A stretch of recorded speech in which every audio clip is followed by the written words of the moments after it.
જે પ્રકારે 30 વર્ષના ભારતીય જનતા પાર્ટીના ગુજરાતમાં શાસન દરમિયાન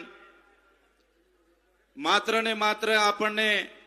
વાયદાઓ મળ્યા છે, વચનો મળ્યા છે। દેશના વડાપ્રધાન મોદીજી એક બાજુ ખેડૂતની આવક ડબલ કરવાની વાતો કરે છે, આત્મનિર્ભર ભારત બનાવવાની વાતો કરે છે,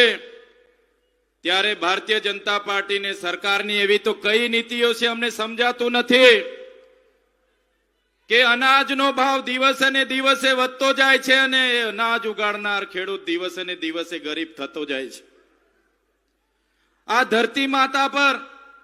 એ ધરતી માતાને ખેડીને જ્યારે ખેડૂત બીજ મૂકે છે, પોતાના સમગ્ર કુટુંબ પરિવાર એમાં પસીનો વેવડાવે છે। સૂકો દુકાળ હોય, લીલો દુકાળ હોય,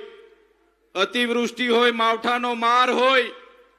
ખાતરની અછત હોય, રાત દિવસ ઝેરી જાનવરોની ચિંતા કર્યા વગર જ્યારે આપણા ખેડૂત ભાઈઓ પોતાનો કાચો માલ લઈને જ્યારે માર્કેટમાં જાય છે ત્યારે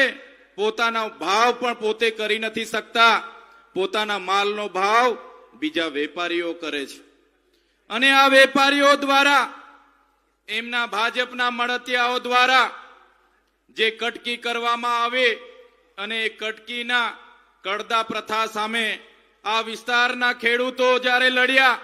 આ વિસ્તારના આગેવાનો રાજુભાઈ કરપડા, પ્રવીણભાઈ રામ રળિયા,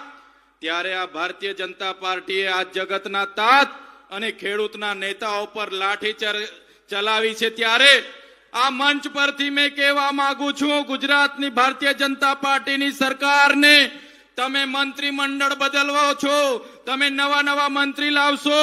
પણ આવનારા દિવસોમાં ગુજરાતનો તાત, આ ગુજરાતનો ખેડૂત તમારી સરકાર બદલી દેવા માટે તૈયાર થઈ ગયો છે।